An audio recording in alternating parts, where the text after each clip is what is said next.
Hoje nós vamos falar sobre a parábola do filho pródigo, Evangelho segundo Lucas, capítulo 15, verso 11 ao 32. Neste capítulo nós temos três parábolas: a parábola da ovelha perdida, a parábola da dracma perdida, que era uma moeda perdida, e a parábola do filho pródigo. E é interessante que o cenário aqui se desenha em torno do perdão, da graça e do acolhimento que Jesus oferecia. E um grupo de religiosos, os fariseus e os escribas, rejeitaram isso. E desta maneira Jesus deixa essas histórias registradas para nós, mais de 2000 anos depois, para que saibamos que o Senhor, o seu coração está a nos acolher. Deus não apenas aceita o arrependido, Ele corre ao encontro dele. É acerca do coração do Pai que nós vamos conversar neste dia. Então venha comigo neste texto tão belo, tão bonito. É um tema interessante porque fala um dos retratos mais lindos e mais expressivos acerca do amor de Deus. É o Pai que espera, é o Pai que abraça e Ele restaura. Esse amor ágape, o amor sacrificial, incondicional, que nos conecta ao Pai. Meus irmãos, que coisa linda! Em tempos em que vivemos, onde as pessoas não se preocupam uns com os outros, pouco se fala de amor, nós temos uma história repleta de amor, de renúncia e de entrega. Conectando-se com a vida real, as pessoas algumas das vezes sentem que Deus está tão longe, não é assim? Parece que Deus está distante e elas se sentem culpadas, indignas ou até mesmo cansadas de buscar um suposto Deus tão distante. Portanto, nesse contexto de Lucas 15, Jesus está nos dando uma grande lição de amor, o Pai que sempre espera. É disso que essa parábola ela trata. Um pai que sempre está a esperar o seu filho mais novo. Era um pai de 2 filhos, que dá a entender nessa parábola. O mais velho, obediente, cumpridor dos seus deveres, sempre ali próximo do pai, dentro de casa, cumprindo seus afazeres. O mais novo resolve pedir a herança enquanto o pai vivo. Isso é um sinal de desonra. Naquele contexto era algo extremamente ofensivo e que retrata um coração que preferia o dinheiro à presença do próprio pai. Mas muitas vezes nós desejamos algo de alguém, desejamos algo de Deus, mas assim como desejamos algo de alguém, mas nós não queremos intimidade com essa pessoa, nós não queremos muito contato com essa pessoa, só o que ela pode nos dar. Assim é com Deus. Há pessoas que querem a bênção de Deus, mas elas não desejam a Deus. Uma certa vez estive num trabalho missionário no interior do estado do Goiás, e ali estávamos em missão, e 2 pessoas apareceram pedindo oração, estavam bem doentes. Entretanto, uma dessas pessoas disse o seguinte: eu não quero Jesus, eu quero apenas a cura. E aí eu mesmo perguntei: mas você quer a bênção que ele pode dar, mas não quer? É isso? Ela: é isso mesmo. Eu quero ser curada, eu preciso ser curada, mas eu não quero a presença dele. E ali nós acatamos, oramos por aquelas pessoas e Deus operou a sua vontade. Então, é isso, Deus permite, mesmo assim, diante de um cenário desse, de um filho que o desonra esse pai, Deus permite, Deus respeita, irmãos, as nossas escolhas. Mesmo quando essas escolhas nos levam a caminhos dolorosos, Ele respeita, porque Ele é amor. E nesse cenário de queda, de desonra, de afastamento, esse filho pega essa herança e vai embora, desfrutar, curtir a vida, desfrutar a vida à maneira dele. E é interessante porque ele desperdiça tudo em uma vida descontrolada, Esse é o significado de pródigo, aquele que desperdiça, que dilapida, que destrói, que esbanja patrimônio. E esse rapaz, de forma indigna, porque ele se colocou nesse contexto, ele vai embora e faz o que ele deseja fazer, né? Achando que a sua liberdade, que estar na casa do pai era algo que de repente ele achava que estava afligido, estava preso. Mas tem um ponto aqui importante que essa parábola nos ensina: o pecado promete liberdade, mas entrega escravidão. Irmãos, quantas vezes decidimos coisas, ou vemos pessoas decidirem coisas que a gente sabe que está errado, mas decide mesmo assim, faz mesmo assim, e logo não demora muito, chega essa colheita maldita, as consequências de uma decisão inconsequente e irresponsável. E é nesse sentido que essa parábola ela vem descrevendo esse cenário. E no verso 17 aqui da palavra é interessante porque diz assim: então, caindo em si. Queridos, aquele jovem, em um momento de sofrimento, onde ele havia gastado tudo, onde ele já estava comendo com os porcos, e naquele contexto, comer com os porcos, ter contato com esses animais era igual ser impuro, indigno. Mas ele se lembra que na casa do pai havia pão, havia acolhimento, havia amor. E é nesse momento de clareza, caindo em si, consciência e arrependimento, ele decide voltar para a casa do pai. Que coisa linda isso!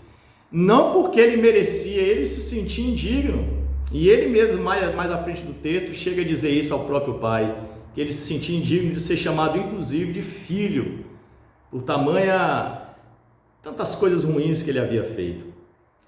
Mas ele volta por necessidade. Ele não volta porque ele se acha merecedor, não, porque ele se viu num contexto de necessidade, de miséria, de escassez, de sofrimento, e ele se lembrou que na casa do pai havia pão, havia amor, havia carinho, havia cuidado. Deus não espera de nós perfeição. Talvez você que me ouve passe pela sua cabeça: mas eu vou me preparar para voltar para Deus, eu vou me preparar para voltar para a casa do Pai. Ele não espera de você perfeição, meu querido, não espera. Ele espera retorno. Ele espera o teu retorno para a casa dele. Ele está de braços abertos te esperando. O arrependimento começa quando percebemos que longe do Pai não existe vida. Olha que coisa interessante. Longe dele não há vida, não há abundância, não há alegria. Pode haver momentos circunstanciais de falsa alegria, de falsa abundância, mas num profundo escondido do meu e do teu coração, sabemos que isso é uma falácia. Só há a verdadeira alegria na presença do Senhor. No contexto judaico, irmãos, um homem mais velho, como que essa parábola, ela é interessantíssima, ela é riquíssima em detalhes, porque o pai, ele ao avistar o filho de longe, ele corre ao encontro do filho. E nesse contexto, no contexto judaico, um idoso, uma pessoa mais velha, correr era considerado indecoroso. Olha que interessante. Mas esse pai corre, ele não se preocupa com a sua reputação diante dos seus funcionários, ele não se preocupa com o contexto religioso da época, ele vai ao encontro do filho para o abraçar, para o receber. E é interessante que o filho diz o seguinte no verso 21: Pai, pequei contra o céu e diante de ti, já não sou digno de ser chamado teu filho. O pai interrompe o discurso do filho e o cobre com um abraço, que é aceitação, com a túnica, fala de restauração, o anel, autoridade, as sandálias, calça os seus pés com sandálias novas, dignidade, e promove uma grande festa para o seu filho. Que coisa linda, irmãos! Como vale a pena voltar para a casa do Pai.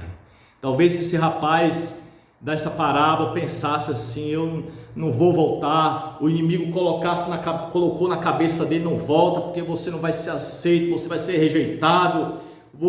Talvez muitas coisas se passaram na cabeça desse rapaz, e se passa na sua cabeça que me ouve, ou você se lembra de alguém que está vivendo isso. Mas esse rapaz venceu, ele superou tudo isso e ele voltou para a casa do Pai. Ele sabia que na casa do Pai havia tudo isso, havia honra, dignidade, aceitação, autoridade, restauração, havia presença de Deus. Deus não joga, preste atenção nisso, Deus não joga o passado na nossa cara, Ele abraça o arrependido. Repete isso. Deus não joga o passado na nossa cara, Ele abraça o arrependido. Antes que o filho, irmão, chegasse à porta, o pai já estava olhando para o caminho, o que nos dá a entender que aquele pai estava a esperar aquele filho todos os dias. Ele não tinha notícias, aquele pai não sabia onde o filho estava, não havia meios de comunicação como nós temos hoje, as coisas eram mais difíceis, distantes, ele não tinha notícias, mas todos os dias, o que dá a entender pela leitura do texto, é que aquele pai esperava, aguardava o filho voltar. A fé deixou-me da parábola.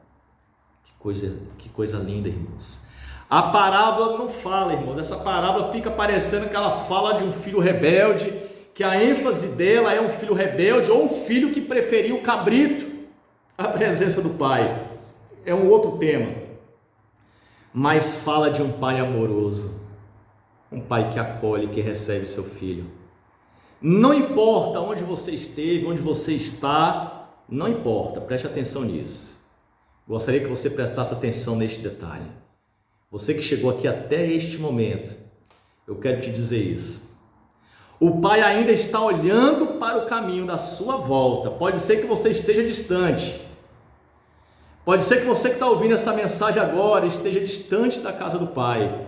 E mais do que estar distante da casa do Pai, está distante do Pai, o que é pior. Mas Ele está olhando o seu caminho de volta. Ele já contempla você retornando para a presença dEle, aleluia. Ele está te aguardando. Preste atenção em tão grande amor. Que amor é esse? Que amor é esse que nos acolhe, que nos recebe? E eu gostaria que você refletisse sobre essa mensagem, que você lesse essa mensagem, que você lesse esse texto, que você refletisse sobre o Pai que sempre espera. E eu gostaria que você fizesse um favor para este canal, compartilhe essa mensagem com quem você acha que precisa ouvir, curta essa mensagem, coloque nos comentários as suas experiências. Gostaria de ouvir, de ler as suas experiências nos comentários. Faça seus pedidos de oração, inscreva-se no canal e divulgue.